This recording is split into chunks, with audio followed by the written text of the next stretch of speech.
Je pense que quand même notre mission en tant que scientifique, c'est vraiment de dépasser les frontières de la connaissance. La crise sanitaire a montré la place des scientifiques dans la société et je pense que aussi ça a mis en lumière cette notion de temps long. Mais si tu veux, je suis un peu un ovni, quoi. D'être non permanent à 30 ans, d'être PI. Je sais pas, je dirais pas que c'est un échec, mais disons que accepter que ce qu'on a établi comme vérité va être remis en cause, on ne sait pas quand. On étudie des phénomènes éphémères, il faut aller vite, ça arrive n'importe quand, ça arrive n'importe où sur le ciel. Et donc c'est une course contre la montre qui s'engage. Moi, je n'ai vu très peu de cas où le conjoint décide d'arrêter son métier dans l'industrie ou peu importe et va suivre sa femme. Et vraiment le soutien et ne pas s'auto-censurer. C'est vraiment les deux messages clés pour les filles qui nous écoutent.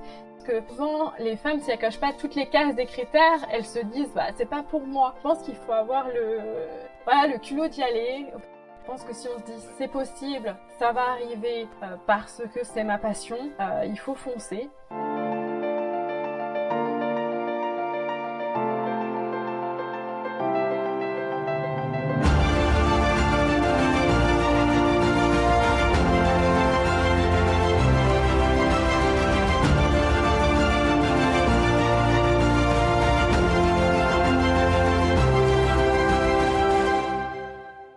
Bonjour et bienvenue. Je m'appelle Charles Briet et chaque semaine, je pars à la rencontre de ceux qui font de leur passion le sens de leur vie. Je vous propose aujourd'hui une rencontre avec Sarah Antier, dans un domaine inconnu pour moi que je souhaitais vous partager. Sarah Antier, astrophysicienne, spécialiste de l'astronomie multimessage, les célèbres trous noirs. Lauréate du prix UNESCO L'Oréal pour les femmes dans la science. Sarah va nous expliquer son parcours et comment elle met en lumière les femmes dans le milieu de la recherche scientifique très masculin. Accrochez-vous car on va apprendre plein de choses sur l'espace, la recherche scientifique, l'apprentissage du temps long et la gestion de la frustration et de l'échec. Allez, on retrouve Sarah Antier, astrophysicienne. Est-ce que tu peux te présenter en quelques mots, nous expliquer ton parcours, comment tu es arrivé aux étoiles et à l'astrophysique, comment est née cette passion? Je crois que c'est le cinéma qui t'a fait naître cette passion avec ton papa. Donc mes deux parents sont ingénieurs et depuis toute petite, j'ai été baignée dans le monde de science-fiction de mon papa qui m'a fait voir beaucoup de films, notamment Star Wars, une manière d'être connecté avec les étoiles. Et disons, vers l'âge de 16 ans, on a visionné le film Contact avec Jodie Foster. Cette dernière joue le rôle d'une chercheuse qui essaie va détecter un signal mystérieux radio et qui va essayer de lever des fonds pour comprendre davantage ce signal. Et donc cela a vraiment résonné en moi de vouloir essayer de comprendre tous les phénomènes qui nous arrivent de l'univers et en même temps se battre pour faire vivre cette recherche et financer cette recherche.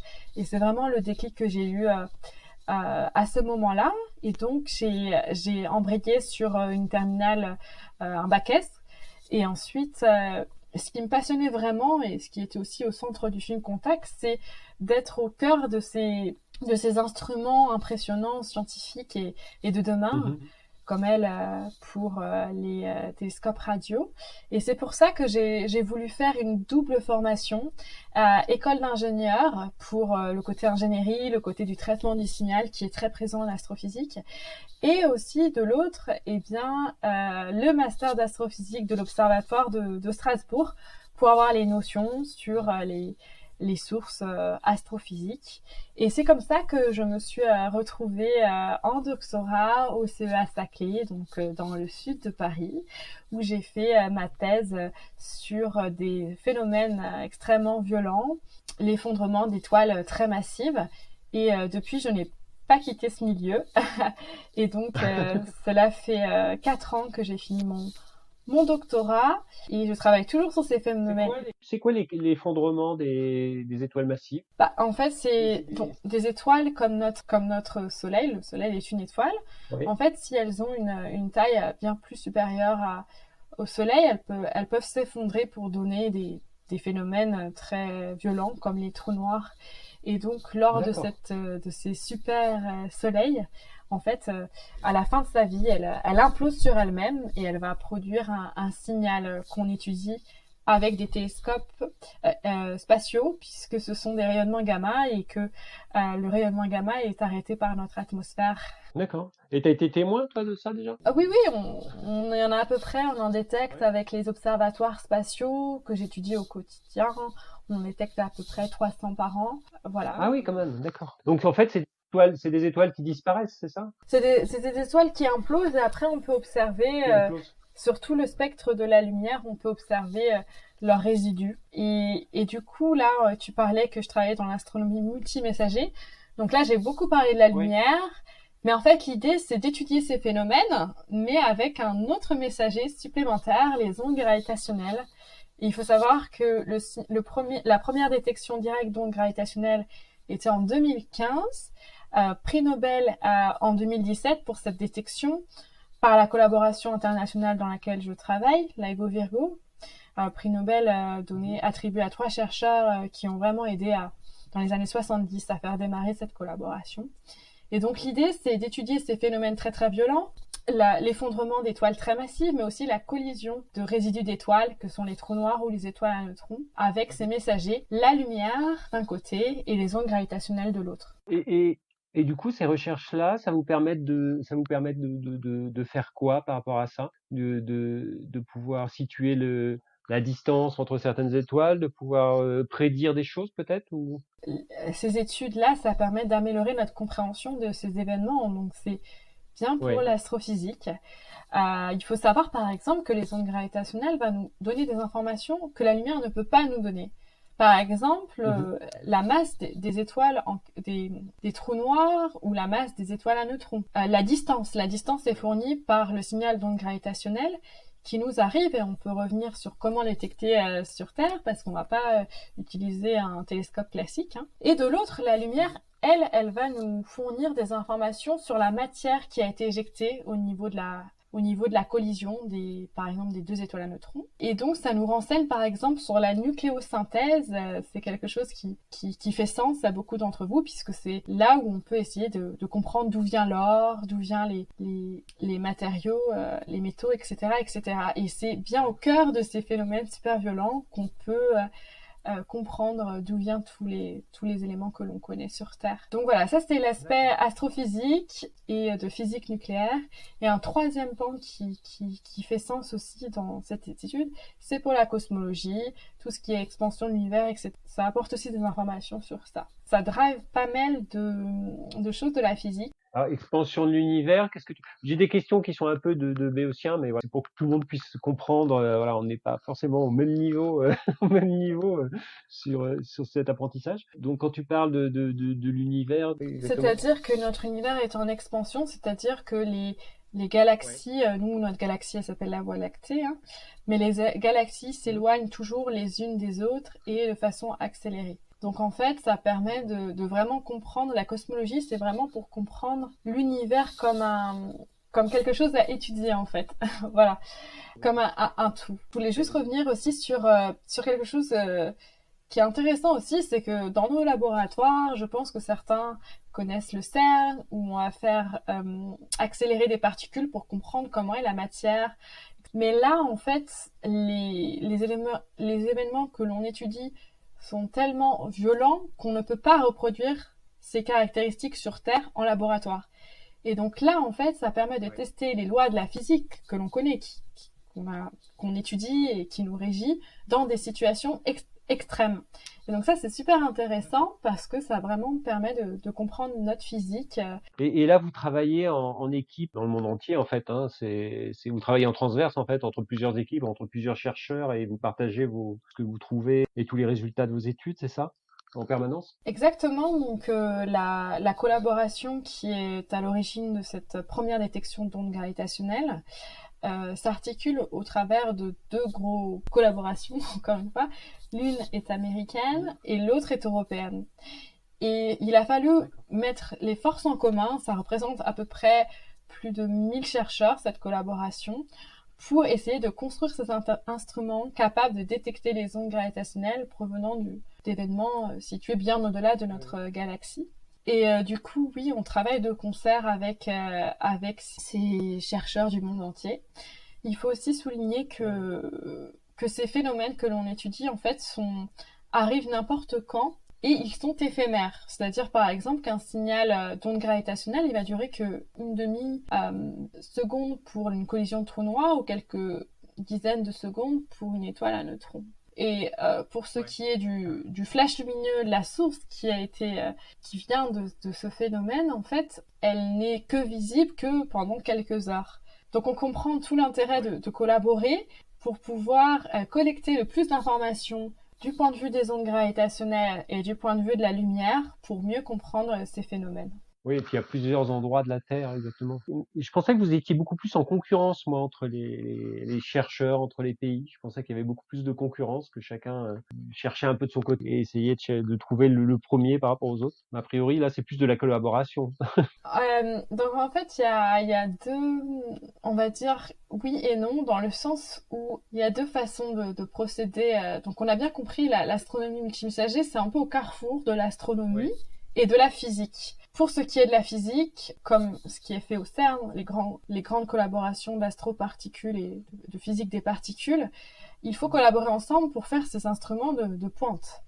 Donc là, c'est plutôt des grands groupes et à ma connaissance, bien sûr, il y a des groupes parallèles qui étudient les données que l'on fournit dans notre collaboration, mais si tu veux, on va dire, c'est drivé majoritairement par cette collaboration.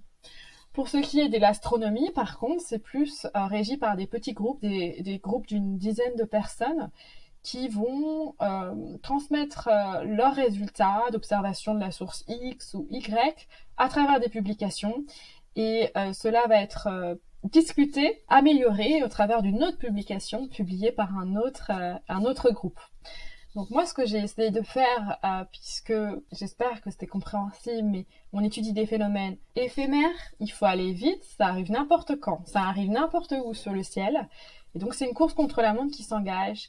Et donc ce que j'ai construit, c'est un réseau de télescopes pour essayer de fédérer les différents groupes et gagner en efficacité. Le programme que j'ai monté il y a 2 ans, qui s'appelle GRANDMA, hérite de la philosophie de collaboration des grands groupe de physique des particules, mais est appliqué à l'astronomie. Et c'est un peu un hybride, une collaboration hybride. Voilà, donc on peut faire les deux. D'accord. Donc en fait, tu as créé un réseau en fait de télescopes, c'est ça? Oui, exactement. En fait, si on fait un peu le scénario, on va avoir ces détecteurs de bras de 3 km que sont les interféromètres. Bon, il y en a 3, il y en a qui sont très sensibles. D'accord. Et ils sont où? Ils sont positionnés vers l'espace ou ils sont Non, ils sont positionnés au sol. Donc, il y en a 2 aux États-Unis et un qui est situé à Pise en Italie.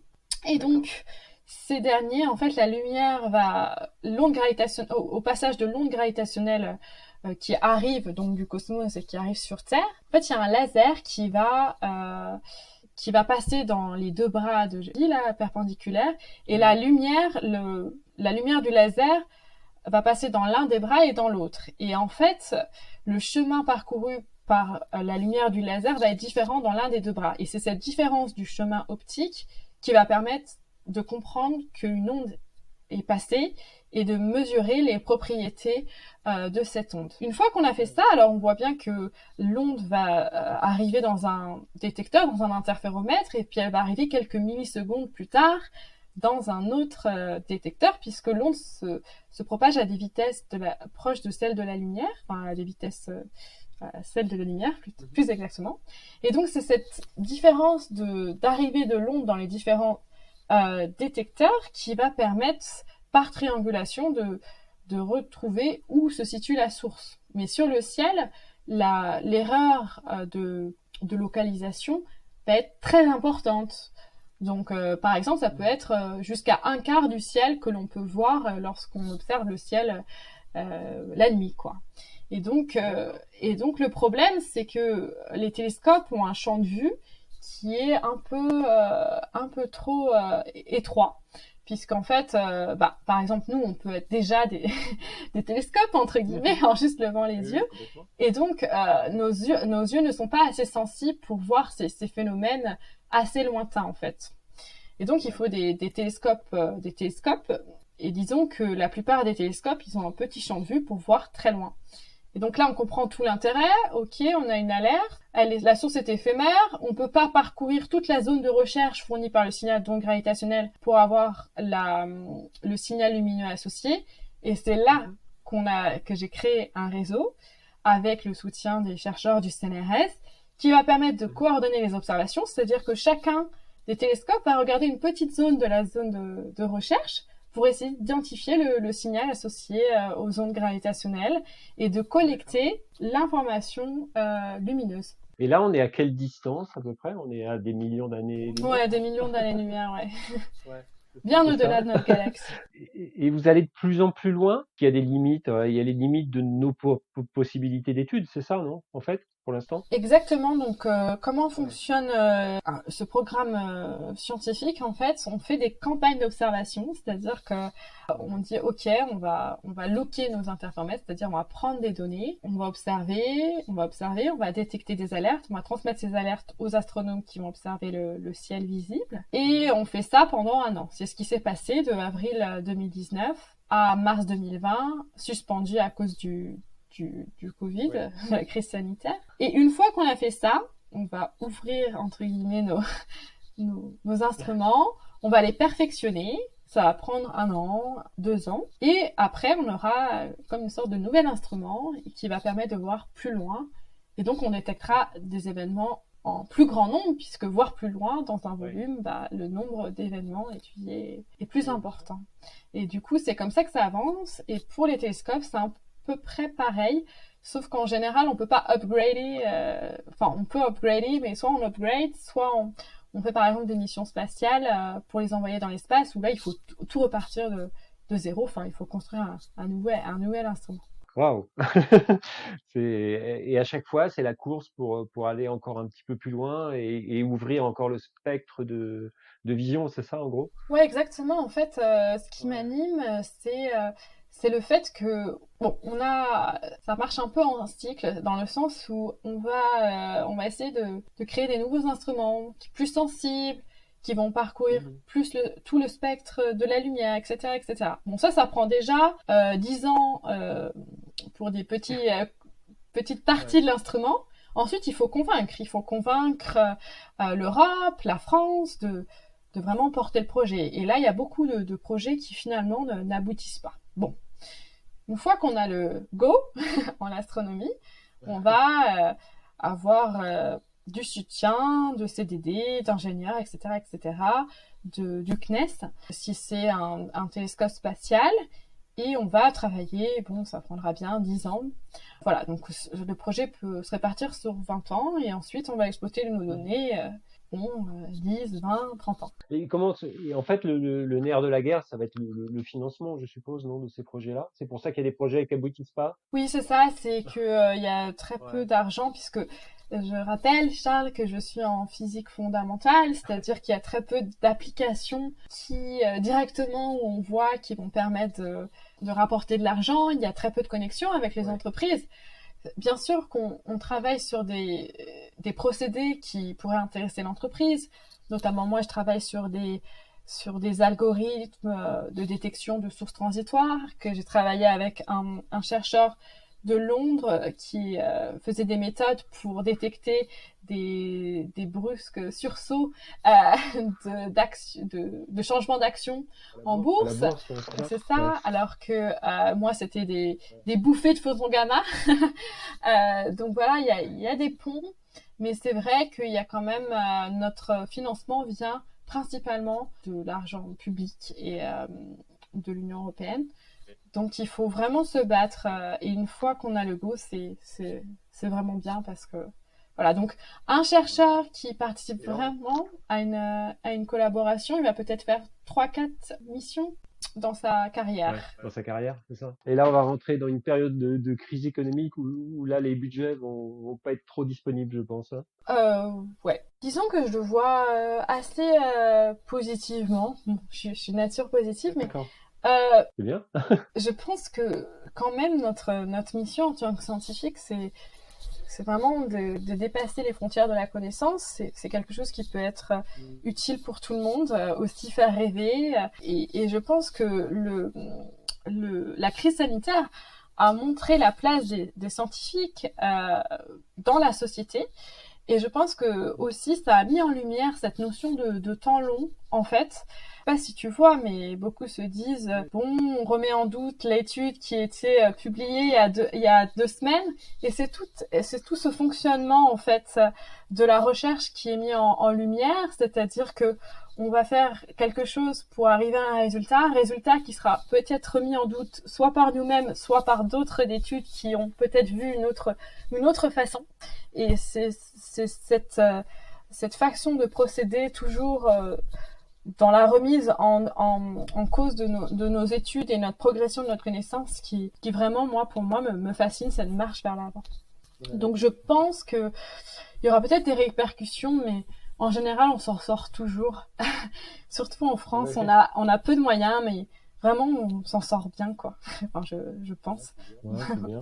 Je vais peut-être dire une énorme bêtise, mais est-ce que ça peut vous permettre de détecter de la vie dans d'autres galaxies? Alors, non, pas du tout. On n'est pas du tout lié à tout ce qui est exoplanète. Donc j'ai dit une grosse bêtise. Ouais. Il faut vraiment le voir comme une façon de mieux connaître le monde qui nous entoure, et je pense que c'est quelque chose qui est très important, en fait. Donc, De quoi tu es le plus fier ici? Alors, tu as été lauréat du prix L'Oréal, UNESCO. Est-ce que c'est ça qui t'a rendu le plus fier, ou il y a d'autres choses? Ce qui me rend le plus fier, c'est d'avoir fait mes études en France, d'avoir poursuivi la suite de mon parcours en France. Il y en a beaucoup qui partent à l'étranger pour avoir un bagage supplémentaire. Ce qui est très bien, mais moi j'ai vraiment choisi le parcours 100% français. Et ce qui me rend le plus fière, c'est d'avoir fait ce réseau de télescopes avec les chercheurs de Paris Sud et Paris-Saclay maintenant, et l'Université de Paris, ainsi que l'Observatoire de Nice, et d'avoir mis nos forces pour faire ce réseau mondial, parce que maintenant il y a 13 pays, il y a 20 télescopes répartis dans 20 observatoires. Il y a des chercheurs d'Australie, de Chine, d'Ouzbékistan, d'Azerbaïdjan, de Géorgie, etc., qui nous ont rejoints pour un projet qui vraiment est né en France. Et nous sommes maintenant parmi le top 3 des réseaux les plus actifs pour notre recherche. Et c'est quelque chose dont je suis extrêmement fière. Et aussi extrêmement fière d'avoir créé ce programme aussi avec mes collègues toulousains de sciences participatives, qui permet aussi aux astronomes amateurs d'observer avec nous ces phénomènes violents. Et c'est quelque chose dont je suis extrêmement sensible, ce partage et cette science participative avec le grand public. Donc c'est quelque chose dont je suis fière.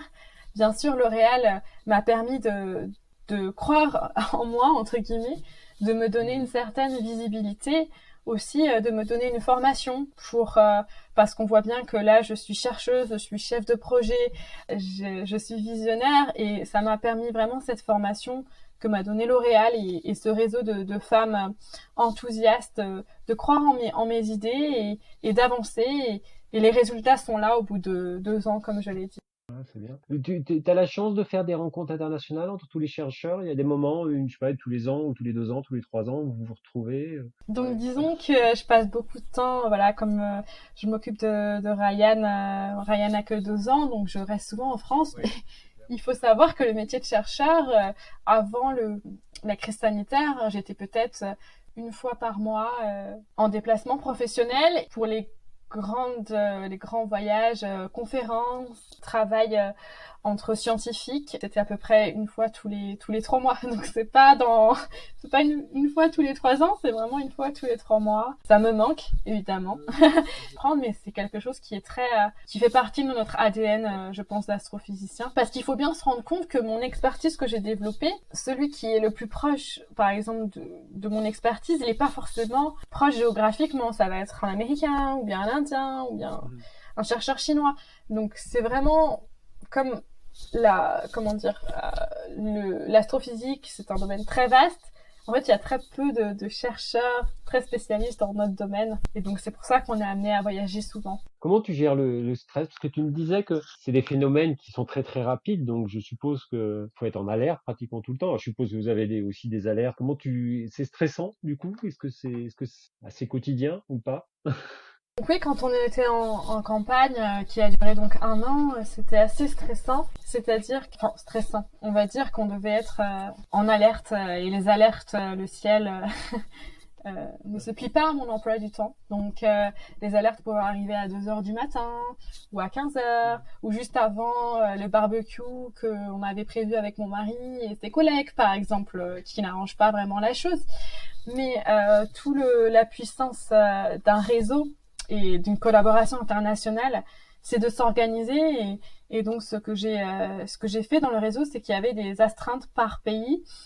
C'est-à-dire que les Australiens et les Chinois faisaient minuit 6 heures en surveillance du ciel. Et ensuite, c'était plutôt l'Asie centrale, le Moyen-Orient.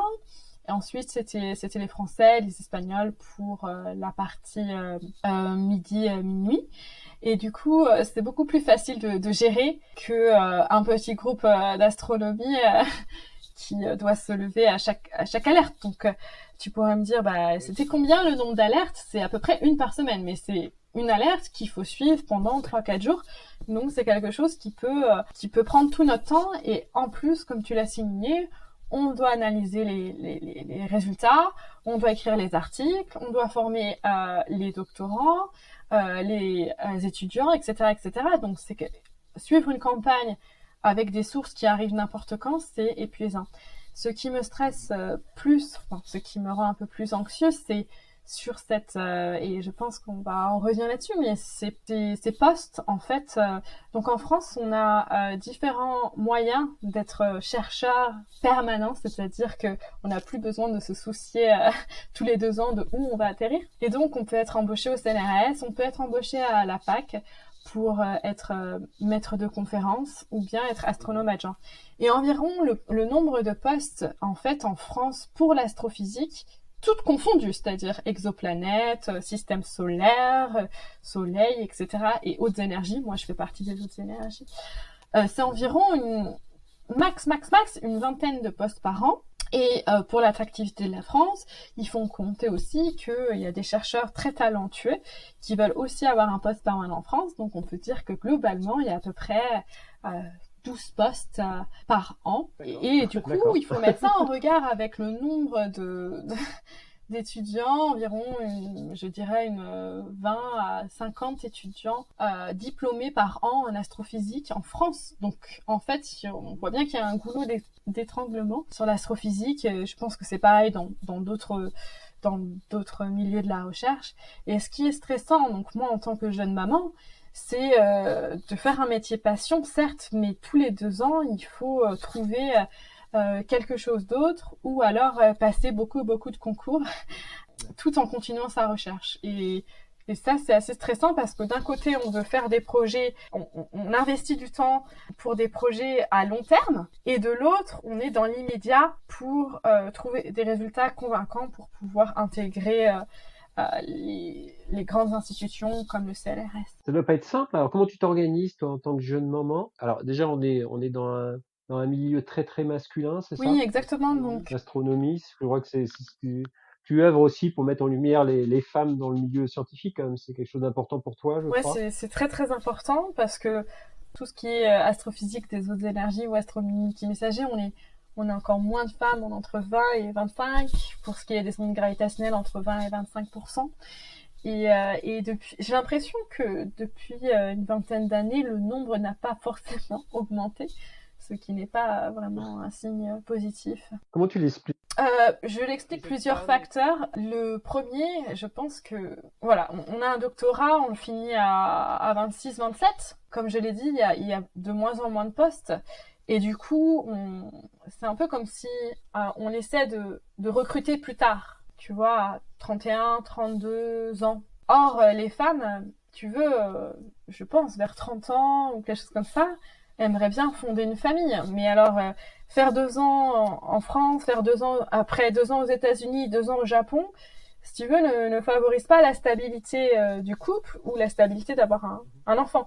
Par exemple, moi, juste après mon doctorat, j'avais une opportunité de travailler à la NASA, mais je me suis dit non, je vais pas vouloir avoir un enfant, accoucher aux États-Unis, donc j'ai préféré rester en France. Et je pense que certaines femmes, Oui, c'est voilà, exactement, certaines femmes font leur doctorat parce que avoir un doctorat, c'est quand même un diplôme à la clé, ça peut être valorisé en entreprise, mais après une première expérience en postdoc, au vu du nombre de postes très restreints, certaines préfèrent revenir en entreprise pour avoir une stabilité et pour pouvoir fonder une famille. Et je pense que c'est je pense que c'est l'une des raisons. La deuxième, c'est ce côté un peu où il y a très peu de femmes en fait qui sont dans les rôles de chef de projet ou de PI ou etc. etc. Il n'y a pas beaucoup de rôles modèles, je pense, qui vont pouvoir les pousser et montrer que c'est possible, qui a vraiment réussi. Et c'est pour ça que je pense que la mission de L'Oréal de mettre en lumière certaines femmes pour leur montrer que c'est possible, c'est extrêmement bénéfique pour pallier à cela. Et pour ma part, j'ai rencontré d'autres femmes qui avaient aussi des enfants et qui n'étaient pas encore embauchées, mais qui vraiment avaient cette niaque pour poursuivre coûte que coûte leur parcours professionnel en recherche. Parce qu'il y a pas de réel blocage. Alors, est-ce que c'est les femmes qui s'auto-bloquent elles-mêmes? Oui, les femmes s'autobloquent elles-mêmes, mais on nous incite par exemple à faire des expériences à l'étranger. Mais comme je l'ai dit, c'est compliqué, ça dépend si le conjoint il est prêt à suivre. Enfin, moi je n'ai personnellement vu très peu de cas où le conjoint décide d'arrêter son métier dans l'industrie ou peu importe et va suivre sa femme pour peut-être avoir des chances d'intégrer le CNRS ou être en université. Par contre, l'inverse, je l'ai vu pas mal, où le conjoint partait, donc le conjoint chercheur partait plutôt à l'étranger et la femme le suivait. Donc je ne sais pas si c'est encore un problème de mentalité. C'est la femme qui a abandonné ses rêves, mais je pense que c'est un problème de mentalité qui doit évoluer. Voilà. Donc je pense qu'on est vers une progression, mais... En tout cas, dans la science, je pense qu'il faut ouvrir le chemin. Et là, le chemin, il n'est pas ouvert encore. Enfin, il commence juste à s'ouvrir. Mais on le voit plus dans les pays du Nord, hein, où c'est plus accepté, où la femme peut faire sa carrière et l'homme peut plus rester à la maison pour s'occuper des enfants. Après, nous, on est dans un pays un peu plus latin. En fait, dans les pays du Nord, il y a une discrimination positive, où moi j'ai vu qu'il y a même des applications qui ne sont faites que pour les femmes, pour décrocher post-fellow que pour les femmes. Et ça, ce n'est pas encore fait en France. Comme je l'ai dit, par exemple, moi je gère un projet, une collaboration de 80 personnes. Mais si tu veux, je suis un peu un ovni, quoi.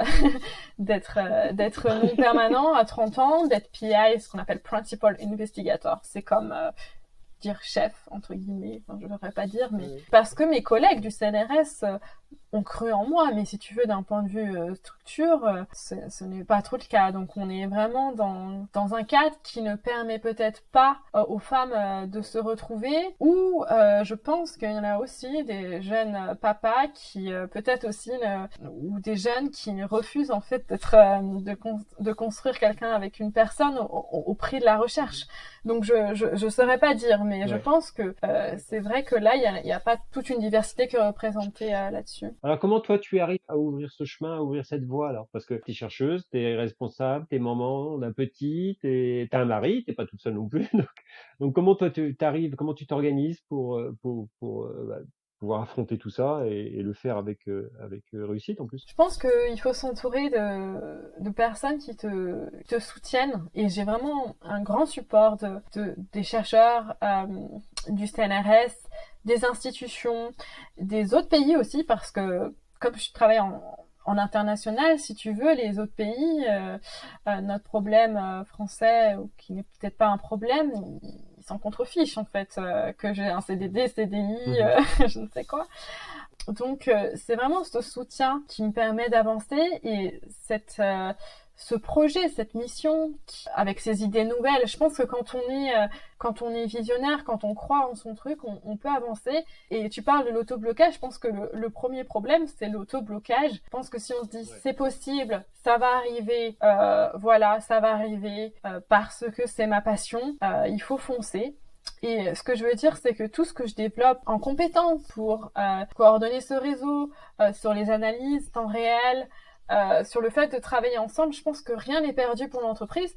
Donc disons que ça me rassure parce que je me dis bon bah à tout moment, si vraiment voilà financièrement c'est plus tenable ou j'ai plus de propositions, bah je peux rebifurquer en entreprise de par mon diplôme d'ingénieur aussi, mais c'est rassurant de se dire que tout ce qu'on fait, tout ce que je fais, en fait, peut être revalorisable quelque part. Et je pense qu'il faut se rassurer comme ça. Il faut vraiment se rassurer. Et aussi, j'ai la chance, moi, dans la collaboration Lego Virgo, d'avoir rencontré des personnes extraordinaires, des femmes qui ont aussi des enfants, qui se sont aussi battues. Et donc moi, ces femmes-là me portent aussi pour continuer.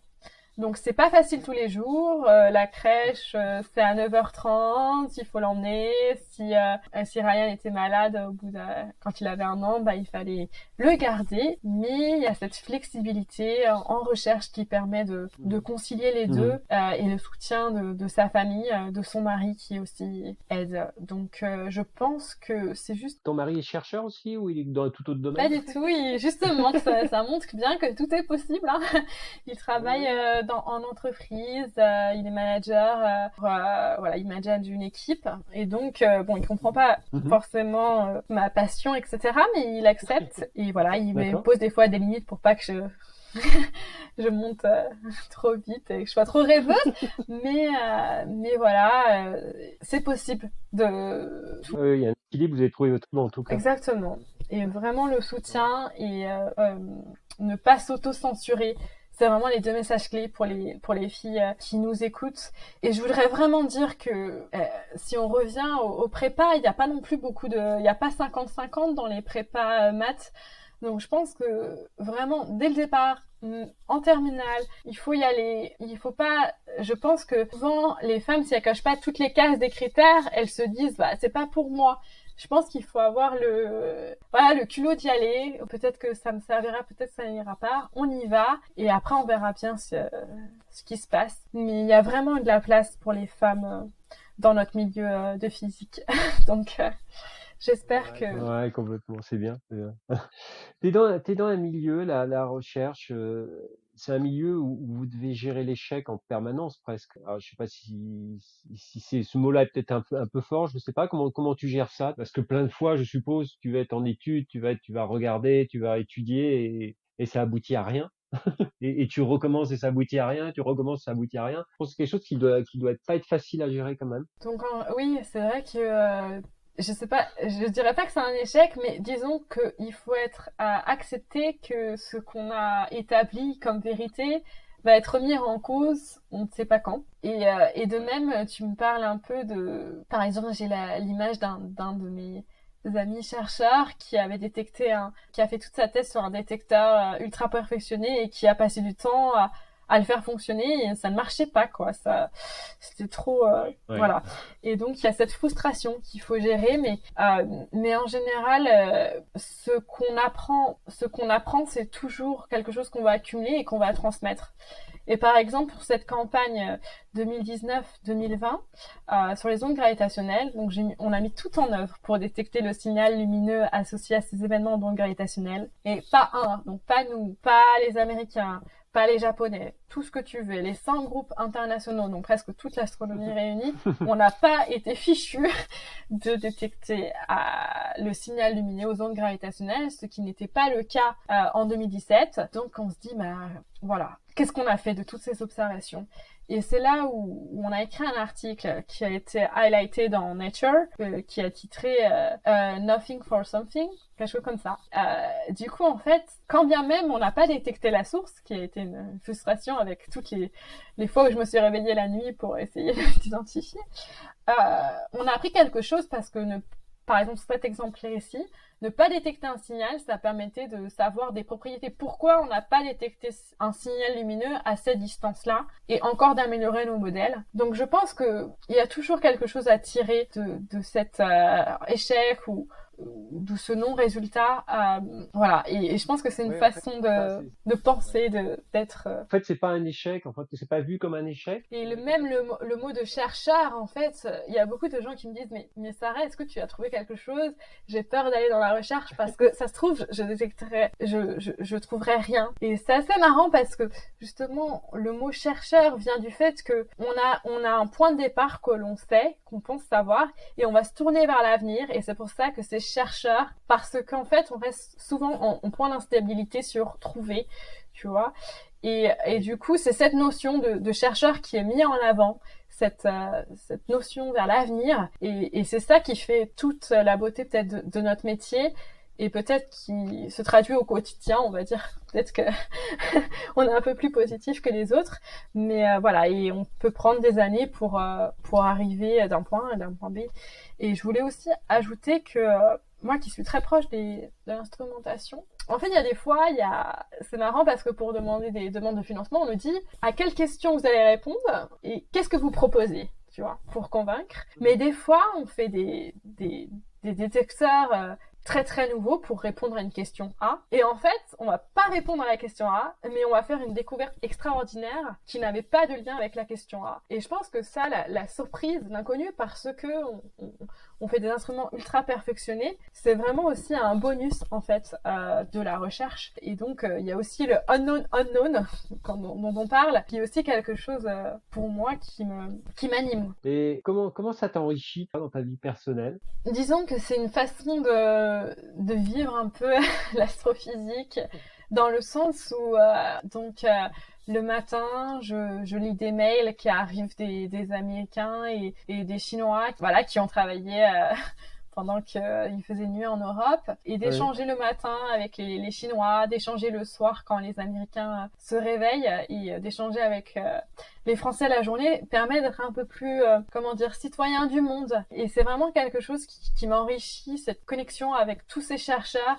On est tous tournés vers une même fichue source dans notre ciel qu'on observe, et c'est vraiment un message comme ça qui dépasse les frontières entre les pays, et je pense que c'est ça que je me rappelle souvent au quotidien. Voilà, c'est un peu voilà, on parle de la crise sanitaire qui nous relie, mais il y a aussi d'autres domaines qui nous relient, et j'espère que le grand public pourra être aussi sensible à cette façon de vivre en connectivité avec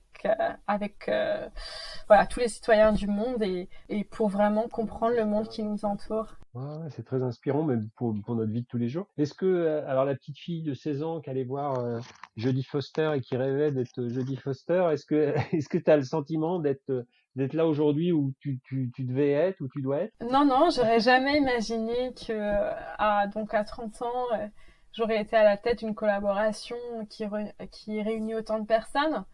J'aurais été moi-même un rôle modèle pour certains de ces pays qui sont dans ma collaboration. Je pense par exemple à l'Azerbaïdjan, à cette jeune étudiante qui rêve d'en apprendre plus sur ces phénomènes violents, et que j'épaule. Oui, complètement, cette recherche de financement pour continuer, ce partage entre les collègues. Je dirais que j'aurais jamais imaginé comment c'est exaltant tout ce monde. Je dirais aussi ce que j'aurais pas réalisé, c'est d'être au cœur de ces découvertes très récentes, d'être vraiment au cœur, sur la ligne de front, moi-même. Ça, c'est top, c'est vraiment les deux aspects. L'aspect d'être au cœur des dernières découvertes, de contribuer à ces dernières découvertes, tout en étant connecté avec le monde. Pour terminer, quelles sont allez, on va dire des femmes, hein. Quelles sont les femmes qui t'inspirent, hein, ou des personnalités vraiment qui t'inspirent et qui te font voir la vie peut-être différemment? Des femmes, Ou des hommes, hein.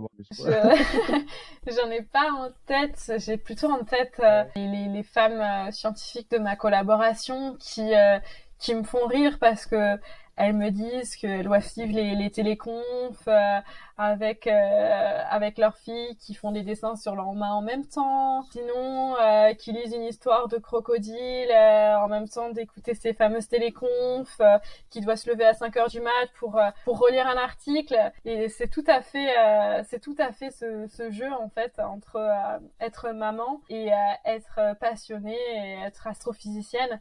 Et c'est vraiment ces personnes qui parlent de leur quotidien, et c'est assez drôle, qui me disent finalement il y en a qui sont pareils que moi, aussi passionnées, et elles y sont arrivées et elles ont des prix extraordinaires, elles sont reconnues mondialement, et c'est vers ça qui me porte en fait, c'est vraiment ces femmes-là. Ouais, c'est bien. Ouais. Bon, génial. Écoute, on va terminer par ça. D'accord.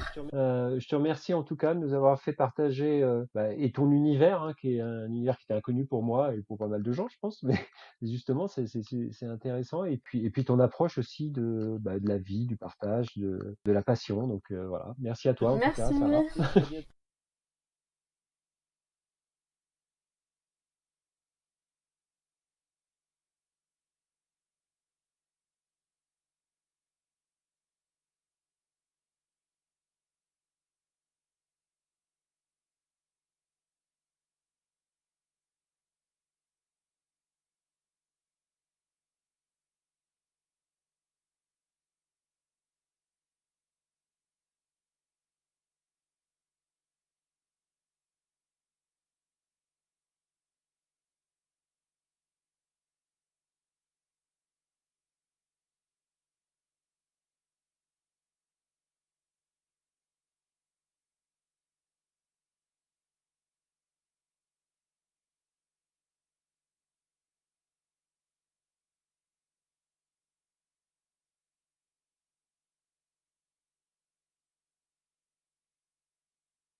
Notre voyage en embarquement immédiat est maintenant terminé.